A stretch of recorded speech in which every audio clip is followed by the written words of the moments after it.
நெல்லை கிழக்கு மாவட்ட காங்கிரஸ் தலைவர் ஜெயக்குமார் தனசிங் மரண வழக்கில் விசாரணை தீவிரமடைந்திருப்பதாக மாவட்ட போலீசார் தகவல் தெரிவித்திருக்கின்றனர்.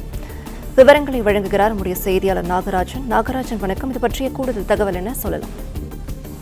மர்மமான முறையில் உயிரிழந்துள்ள நெல்லை கிழக்கு மாவட்ட காங்கிரஸ் தலைவர் ஜெயக்குமாரின் உடல் இன்று காலை நல்லடக்கம் செய்யப்பட்டிருக்கிறது. இதில் அரசியல் தலைவர்கள் காங்கிரஸ் கட்சி சார்ந்த அரசியல் தலைவர்கள் அதில் கலந்து கொண்டுள்ளார்கள். மாலை அணிவித்து மரியாதை செலுத்தினார்கள்.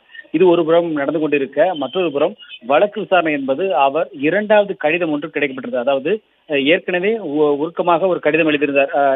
தனது மரணத்திற்கு காரணமானவர்கள் இவர்கள் தான் என ஒரு கடிதம் ஏற்கனவே எழுதியிருந்தார். அது ஒரு சர்ச்சையை கிளப்பிய நிலையில் இன்று இரண்டாவது ஒரு கடிதம் கிடைத்தது. அந்த கடிதத்தில் 14 நபர்களின் பெயர்களை குறிப்பிட்டு அவர்கள் பணம் தர வேண்டியவர்கள், இந்த விவரத்தை நீங்கள் பெற்றுவிட வேண்டும், சட்டப்படி கூட அந்த அவர்களிடம் வழக்கு பதிவு செய்தாது வாங்க வேண்டிய நபர்களிடம் பணத்தை பெற்றுவிட வேண்டும் என அவர் அதில் தனது மருமகனுக்கு உயிரிழந்த ஜெயக்குமார் எழுதியிருக்கிறார் கடிதம்.